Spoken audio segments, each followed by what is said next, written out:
Halo sedulur kabeh, piye kabare? Moga sehat terus yo. Selamat menonton alur cerita film Target tahun 2023.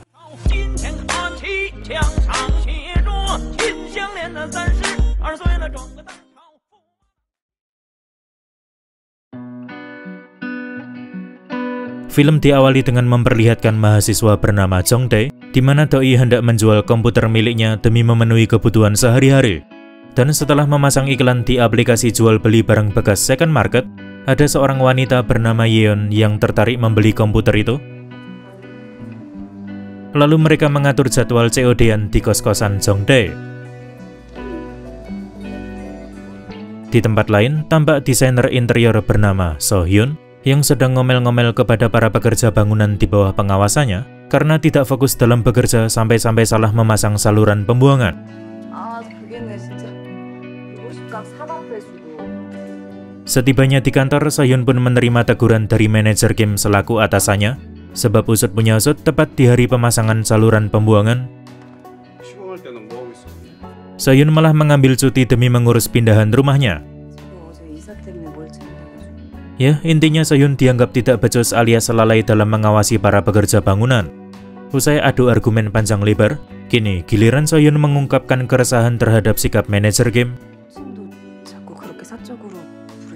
yang belakangan sering memanggil menggunakan kata sayang, bahkan berulang kali menelpon di luar konteks pekerjaan. Jadi ternyata si manajer menaruh perasaan suka terhadap Sohyun, tetapi tidak sebaliknya. Dalam perjalanan pulang bersama Dalja sahabatnya, Sohyun sempat mengeluh mengenai mesin cuci miliknya yang mendadak rusak setelah pindah ke rumah kontrakan baru. Sementara mengetahui biaya servis sangatlah mahal, lantas Dalja menyarankan membeli mesin cuci bekas di aplikasi second market, mengingat ia pernah membeli microwave murah berkualitas di aplikasi tersebut. Pada sore harinya, Jong Tae menerima chat dari Yeon yang mengatakan apabila COD komputer akan diwakilkan oleh kakak laki-lakinya, berhubung doi masih harus mengerjakan beberapa tugas penting. Hingga tak berselang lama si kakak laki-laki itu pun tiba di kos-kosan Jong Tae, kemudian meminta diizinkan masuk ke dalam untuk memeriksa kondisi komputer sebelum menyerahkan uang pembayaran. Namun selesai memeriksa, tanpa disangka-sangka si kakak Yeon malah menusuk Jong Tae menggunakan pisau, membuatnya terkapar tak berdaya lalu meninggal dunia. Bahkan tidak berhenti sampai di situ, si kakak Yeon atau sebut saja Mr. X kini mulai mengumpulkan barang-barang berharga di kamar kos-kosan itu. Selanjutnya memposting di aplikasi second market milik Jong Tae untuk diperjualbelikan. Nah, supaya cepat laku, beliau pun memasang harga sangat murah pada setiap barang, sekaligus memberikan keterangan dijual murah karena mau pindah ke luar negeri agar tidak menimbulkan kecurigaan. Alhasil, sebagian besar barang dagangan dapat laku terjual hanya dalam waktu semalaman, dan pada keesokan harinya Mr. X bisa langsung melakukan packing, yang mana akan dikirimkan ke alamat masing-masing pembeli. Sesuai saran dari Dalja, akhirnya Sohyun coba mencari mesin cuci bekas di aplikasi second market sampai menemukan mesin cuci seharga 300 ribuan yang memang sengaja dijual murah berhubung si pemilik hendak pindah ke luar negeri. Tetapi apabila diperhatikan lebih jelas, tampak mesin cuci itu diiklankan menggunakan akun Jong Tae si korban pembunuhan yang berarti merupakan hasil unggahan Mr. X. Dan sungguh disayangkan Sohyun malah tertarik membelinya. Bahkan tanpa pikir panjang ia mentransfer uang 300 ribuan ke Mr. X sambil menginfokan alamat rumah kontrakan sebagai tujuan pengiriman. Nah, singkatnya ketika mesin cuci sampai di kontrakan, ternyata kondisinya sudah rusak parah sehingga tidak bisa digunakan sama sekali. Sadar telah menjadi korban penipuan, lantas Sohyun berusaha meminta pertanggungjawaban. Namun ia tidak dapat menemukan akun si penjual di aplikasi second market, yang kemungkinan memang sengaja dihapus demi menghilangkan jejak. Tidak terima kehilangan 300 ribuan hanya dalam sekejap, akhirnya Sohyun membuat laporan ke polisi Departemen Kejahatan Dunia Maya. Sialnya, dua orang detektif bernama Na serta Jo malah mengatakan apabila penyelidikan baru bisa dimulai sekitar 4 bulan lagi. Sebab mereka masih harus menangani kasus-kasus milik orang lain terlebih dahulu. Jadi usut punya usut, jumlah kasus penipuan online memang sedang mengalami peningkatan signifikan.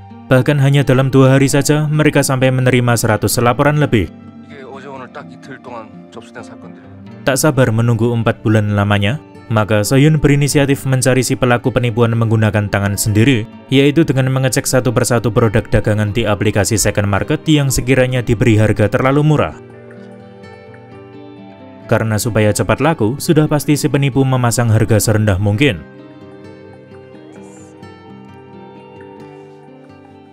Kemudian setelah berjam-jam melakukan pencarian, Sohyun menemukan iklan laptop seharga 4 juta won unggahan akun Cool4989 yang dirasa terlalu murah jauh di bawah pasaran. Ditambah lagi terdapat keterangan dijual murah karena mau pindah ke luar negeri, sama persis dengan keterangan pada mesin cuci bobrok pesanannya. Dari sinilah Sohyun menyimpulkan jika akun Cool4989 adalah milik si penipu yang digunakan sebagai pengganti akun sebelumnya. Lalu tanpa membuang-buang waktu, ia mulai memberikan komentar pedas pada setiap dagangan akun Cool4989, bertujuan mewanti-wanti para pengguna aplikasi agar terhindar dari penipuan.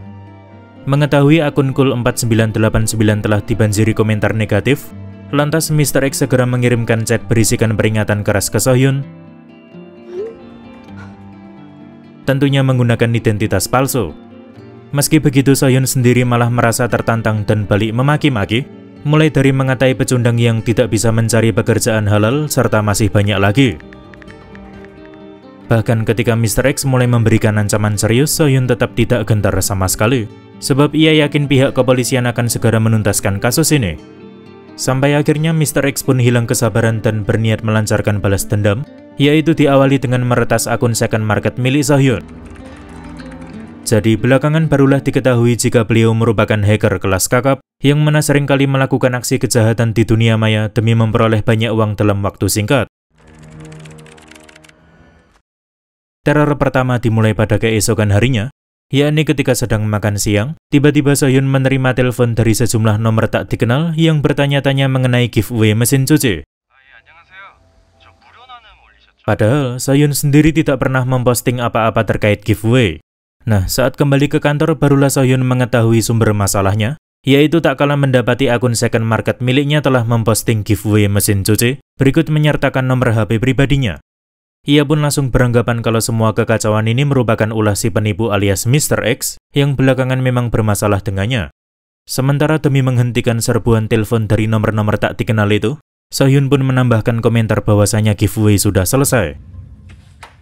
Sialnya teror tidak berhenti sampai di situ, di mana pada malam harinya tiba-tiba rumah kontrakan Sohyun didatangi oleh beberapa kurir makanan yang mengaku menerima pesanan dari seseorang bernama Jong Dae untuk dikirimkan ke alamat ini. Ya, walaupun Sohyun sendiri tidak mengenal siapakah Jong Dae, tapi mau tidak mau ia tetap harus membayar semua makanan di hadapannya. Kemudian demi menghindari kejadian semalam terulang kembali, akhirnya Sohyun menempelkan kertas pemberitahuan di pintu kontrakannya, bertuliskan tidak menerima pengiriman dalam bentuk apapun. Berpindah ke kantor polisi, tampak Sohyun kembali melaporkan kasus kejahatan dunia maya, yaitu mengenai peretasan akun second market miliknya, sekaligus teror orderan fiktif tadi malam. Dan tak lupa ia juga menyampaikan kecurigaan terbesarnya, bahwa sosok dibalik kedua kejahatan tersebut ialah si penipu mesin cuci tempo hari. Nah, sesuai prosedur, lagi-lagi Detektif Nam menjelaskan, kalau proses penyelidikan baru bisa dimulai sekitar 4 bulan lagi. Namun berhubung Sohyun terus mendesak sembari ngomel-ngomel, maka Detektif Na berjanji akan segera menindaklanjutinya. Jadi pertama-tama Detektif Jo mendatangi sebuah kos-kosan untuk mencari seorang mahasiswa bernama Jong Dae yang dicurigai telah melakukan orderan fiktif ke alamat rumah Sohyun. Tetapi sungguh disayangkan Detektif Jo tidak diperbolehkan masuk oleh si pemilik kos-kosan, yaitu demi menjaga privasi para penghuninya. Dan dikarenakan Jong Dae tidak merespon telepon dari si ibu kos, alhasil Detektif Jo diminta datang lagi pada lain waktu. Di sisi lain, tampak Sohyun merasa keheranan, tak kalah mendapati kertas pemberitahuan yang tadi pagi sempat dipasang di pintu kontrakannya, kini hilang entah kemana. Khawatir ada orang tak dikenal berusaha menyelinap masuk ke dalam, lantas Sohyun mengajak si pemilik kontrakan serta Detektif Jo untuk bersama-sama mengecek rekaman CCTV. Namun meski begitu, mereka tidak dapat menemukan petunjuk atau bukti apa-apa, sebab jumlah CCTV di sekitar TKP sangatlah terbatas, yaitu hanya mengarah ke area parkiran saja. Singkatnya, setelah melewati malam tanpa gangguan apapun, Keesokan paginya Sohyun dikejutkan oleh sesosok pria di depan pintu kontrakannya yang seperti sedang mengerjakan sesuatu, di mana belakangan barulah diketahui apabila beliau ditugaskan oleh si pemilik kontrakan untuk memasang sejumlah kamera CCTV, mengingat kemarin baru saja terjadi kejadian tak mengenakkan.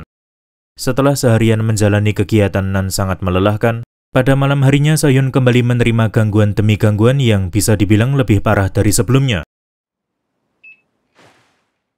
di mana ia mendengar suara smart lock pada pintu kontrakan sedang ditekan-tekan, seperti berusaha dibuka oleh seseorang di luar sana. Kemudian saat pintu terbuka setengah, terlihat seorang pria tak dikenal meminta diizinkan masuk, sembari mengajak Sohyun bercinta satu malam. Merasa panik sekaligus kebingungan, lantas Sohyun bergegas mengusirnya, yang mana membuat si pria misterius marah besar sampai-sampai memaksa masuk dengan kekerasan. Sebagai langkah terakhir, Sohyun pun mengancam akan menghubungi polisi. Dan barulah si pria misterius meninggalkan kontrakannya. Ya, belum sempat menenangkan diri, tiba-tiba Sohyun menerima telepon dari Mr. X yang mengaku sebagai dalang dibalik teror-teror belakangan ini. Selanjutnya, Mr. X pun memberikan sebuah penawaran, di mana ia berjanji menghentikan semua teror asalkan Sohyun mentransfer 5 juta won dalam 5 menit ke depan. Mendengar penawaran itu, seketika Sohyun dilanda kebimbangan, sebab 5 juta won sangatlah berharga bagi karyawan biasa sepertinya. Toh tidak ada jaminan bahwa Mr. X akan benar-benar menghentikan teror setelah dirinya melakukan transfer. Alhasil, 5 menit pun berlalu sedangkan Sohyun tidak mentransfer uang sepeser pun, dikarenakan ia terlalu banyak membuat pertimbangan. Hingga tak berselang lama, lagi-lagi terdengar suara smart lock seperti sedang ditekan-tekan.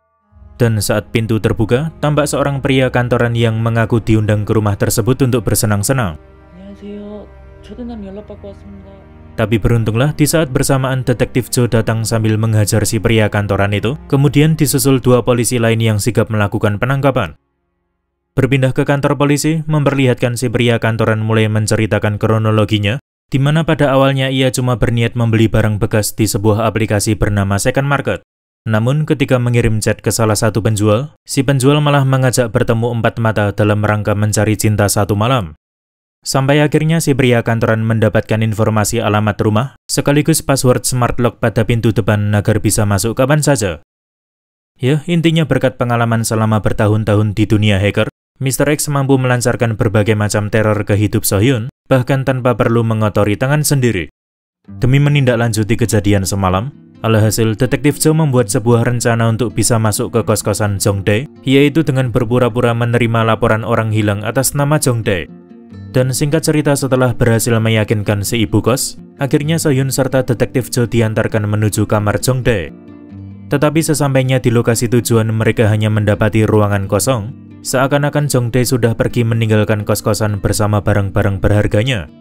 Hingga di suatu momen ketika detektif Joe memeriksa seonggok kulkas di sudut ruangan, tanpa disangka-sangka beliau malah menemukan mayat Jong Dae, yang tentu membuat Sohyun serta si ibu kos merasa kaget bukan main.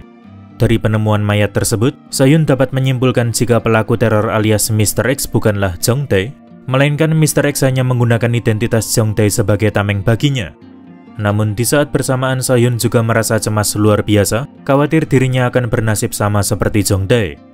Kecemasan pun berlanjut ke hari-hari berikutnya, di mana Sohyun jadi tidak fokus dalam bekerja sampai-sampai sering bermasalah dengan pekerja lain. Ya, beruntunglah ia mempunyai sahabat pengertian seperti Dalje, yang bersedia menghandle tugas-tugasnya dalam beberapa hari ke depan. Di malam hari ketika baru pulang kerja, Sohyun dikagetkan oleh kemunculan manajer Kim yang ternyata telah membuntuti dari tempat kerja sampai ke kontrakannya. Intinya si manajer berniat menemani Sohyun karena baru saja menerima laporan dari Dalje bahwa belakangan ini Sohyun kerap diteror oleh seorang psikopat misterius. Tetapi berhubung sudah terlanjur panik, alhasil Sohyun buru-buru menutup pintu kontrakannya, yang seketika membuat tangan manajer Kim terjepit sangat keras. Sampai akhirnya si manajer memutuskan pergi dengan perasaan kesal, sambil melontarkan umpatan demi umpatan ke Sohyun. Kemudian saat berjalan ke arah kamar mandi, barulah Sohyun menyadari ada beberapa kejanggalan di dalam kontrakannya. Mulai dari kondisi kamar mandi basah seperti habis dipakai, dapur berantakan, bahkan terdapat sumpit di atas meja yang menandakan seseorang baru selesai makan di sana. Hingga tak berselang lama, Sohyun mendapati komputer di salah satu ruangan menyala sendiri, lalu seakan-akan dikendalikan dari jauh pada layar monitor muncul tulisan "Kau pulang lebih awal". Jelas kejadian ini membuat Sohyun merasakan ketakutan luar biasa karena bisa disimpulkan Mr. X telah berhasil masuk ke dalam rumah kontrakannya dan tentu akan melancarkan teror lebih berbahaya lagi. Singkatnya, ketika pihak kepolisian melakukan olah TKP, mereka tidak dapat menemukan satupun sidik jari pada setiap barang di rumah itu. Bahkan kamera CCTV di sekitar kontrakan juga berhasil disabotase oleh si pelaku. Jadi bisa dibilang, si pelaku sangatlah cerdik dan terstruktur dalam menjalankan aksi-aksinya. Hingga pada suatu hari, lagi-lagi Sohyun menerima telepon dari Mr. X yang mana kembali memberikan sebuah penawaran, yakni Mr. X akan menghentikan semua teror asalkan Sohyun bersedia membayar 10 juta won, tetapi kali ini menggunakan uang cash bukan transfer seperti sebelumnya. Di mana pada jam 10 malam nanti, Mr. X akan datang ke kontrakan Sohyun untuk mengambil uang tersebut, sementara Sohyun dilarang menghidupkan ponsel apalagi sampai menghubungi polisi. Kalau dilanggar maka perjanjian akan dianggap batal dan teror akan kembali bermunculan. Tak mau menyia-nyiakan kesempatan kedua kalinya, lantas tanpa pikir panjang Sohyun mengambil 10 juta won dari ATM untuk nantinya diserahkan kepada Mr. X. Menjelang jam 10 malam, tampak Sohyun sedang menangis sendirian di rooftop, meratapi hidupnya yang begitu mengenaskan setelah berurusan dengan Mr. X. Sedangkan di sisi lain, dikarenakan Detektif Jo tidak dapat menghubungi ponsel Sohyun, maka beliau pun berinisiatif mendatangi rumah kontrakan Sohyun. Namun baru saja sampai di lokasi tujuan, tiba-tiba Detektif Jo diserang oleh seorang pria misterius. Pertarungan pun berlangsung begitu sengit, dan sialnya beliau dibuat tak sadarkan diri menggunakan bius. Kemudian si pria misterius beranjak pergi ke arah kontrakan Sohyun, dan segera memasukkan password pada smart lock pintu depan. Ya, dengan segala tingkah lakunya, bisa disimpulkan kalau si pria misterius ini adalah Mr. X. Tetapi belum sempat masuk, tanpa disangka-sangka manajer Kim memergoki dari belakang, dan langsung melontarkan makian serta perlakuan kasar, sebab ia mencurigai si pria berhelm di hadapannya ialah dalang dibalik teror-teror terhadap Sohyun. Yang mana tanpa disadari ternyata Mr. X tengah menggenggam pisau di tangannya, dan seketika menusuk manajer Kim berulang kali. Lewat jam 10 malam, barulah Sohyun pulang ke kontrakannya. Kemudian memutuskan istirahat sejenak di sofa sembari menunggu kedatangan Mr. X. Namun ketika mengalihkan pandangan ke arah langit-langit, ia malah mendapati seonggok kamera CCTV yang terpasang tanpa sepengetahuannya. Bahkan setelah diperiksa lebih jauh lagi, ditemukanlah beberapa CCTV lain di ruangan berbeda, yang kemungkinan besar dipasang oleh Mr. X untuk mengawasi pergerakan Sohyun.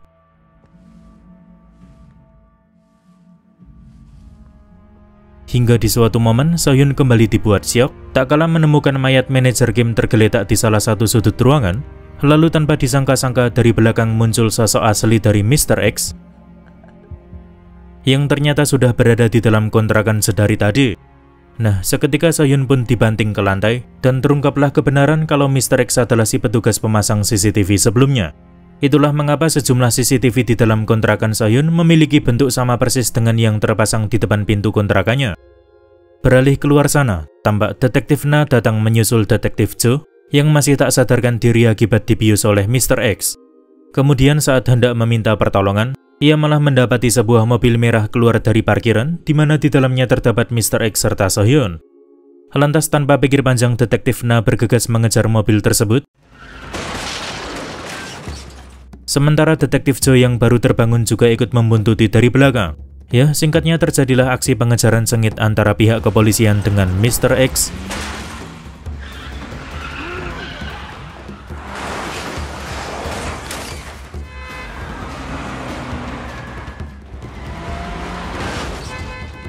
Mulai dari melewati gang-gang sempit hingga berlanjut ke jalanan perkotaan. Tetapi ketika sampai di persimpangan jalan, tiba-tiba mobil Detektif Na serta Mr. X ditabrak oleh truk dengan kecepatan tinggi, yang otomatis membuat kedua mobil terpelanting cukup jauh.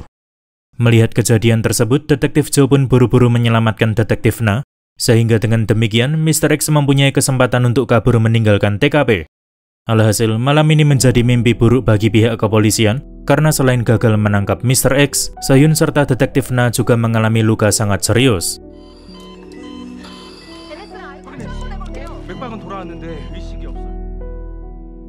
Beberapa hari setelahnya, Detektif Jo menemui Sohyun yang terlihat sudah pulih dari luka akibat kecelakaan sebelumnya, di mana pada awalnya Sohyun tidak mau lagi membahas kasus mengenai Mr. X, dan ia pun pasrah apabila sewaktu-waktu akan kembali menerima teror. Hingga di suatu pembicaraan, suasana langsung menjadi haru, tak kala Detektif Joe menginfokan bahwa Detektif Na telah meninggal dunia dikarenakan luka-luka parah pasca kecelakaan tempo hari. Dan berhubung pihak kepolisian tidak berhasil menemukan rekaman atau jejak Mr. X, maka Detektif Joe memohon pada Sohyun untuk membantu menuntaskan kasus ini, mengingat Sohyun adalah satu-satunya orang yang mengetahui wujud asli Mr. X. Toh selain demi menghentikan semua teror ke hidup Sohyun, Detektif Joe juga tidak ingin perjuangan Detektif Na selama ini sia-sia.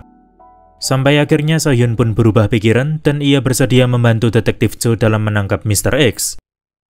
Jadi pertama-tama Sohyun membuat akun second market menggunakan nama dan foto Dalja sahabatnya. Lalu mulai mencari barang-barang dengan harga sangat murah alias tak masuk akal yang bisa jadi diposting oleh Mr. X. Ya, walaupun agak merepotkan, tetapi hanya ini satu-satunya cara memancing Mr. X keluar dari persembunyiannya. Dan singkat cerita, Sohyun mulai membeli sejumlah barang dari seller berbeda-beda. Sementara Detektif Joe ikut mengawasi dari kejauhan. Hingga pada suatu malam, Sohyun hendak membeli pengering rambut dari salah satu seller nan cukup mencurigakan, sedangkan Detektif Joe belum bisa mengawasi karena masih terjebak macet di jalan. Kemudian saat sampai di lokasi COD-an, Sohyun merasa kaget sekaligus ketakutan, tak kalah mengetahui apabila si penjual ialah Mr. X. Nah, walaupun sudah menyamar sedemikian rupa agar mirip Dalja, pada kenyataannya Mr. X tetap menaruh curiga terhadap Sohyun. Namun meski begitu mereka terus melanjutkan transaksi seolah tak terjadi apa-apa. Dan berhubung Detektif Joe masih belum tiba di TKP, alhasil Sohyun coba mengelur waktu dengan hendak mengecek pengering rambut tersebut. Di mana Sohyun mengajak Mr. X ke sebuah bangunan kosong tak jauh dari sana, yang sebenarnya itu merupakan bangunan tempat Sohyun mengerjakan proyek seperti di awal film tadi. Tetapi supaya lebih meyakinkan, maka ia mengaku-ngakui sebagai rumahnya.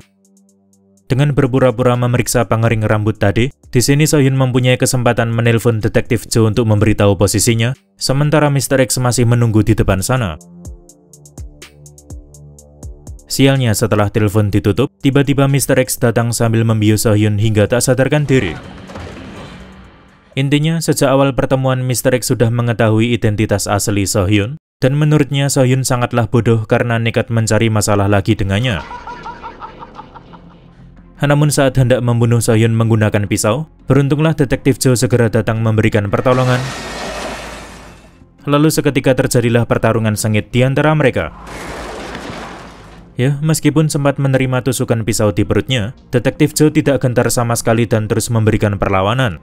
Sayangnya kekuatan fisik Mr. X masih jauh lebih unggul, ditambah lagi ia mendapatkan kunci Inggris tergeletak di lantai, yang bisa digunakan untuk memukuli Detektif Joe habis-habisan. Sempat Sohyun berusaha menolong dengan menembakkan paku ke tubuh Mr. X. Tapi pada akhirnya ia ikut dibuat tumbang tak kalah menerima pukulan keras dari Mr. X. Kemudian saat bersiap-siap menusuk Sohyun, tanpa disangka-sangka Detektif Joe berlari menerjang Mr. X, mengakibatkan mereka berdua jatuh dari lantai atas hingga menghantam mobil di bawahnya. Dalam kondisi sama-sama sekarat, di sini Mr. X masih berniat membunuh Detektif Joe menggunakan pisau di tangannya, yang mana untunglah segera dihentikan oleh Sohyun. Dan terpaksa Detektif Joe membekap Mr. X sampai meninggal.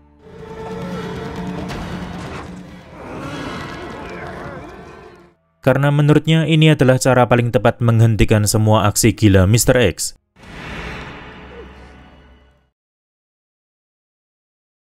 Usai kejadian pada malam itu, akhirnya Sohyun bisa kembali menjalani kehidupan normal, sementara Detektif Joe juga berhasil bertahan hidup meski telah mendapatkan beberapa luka fatal.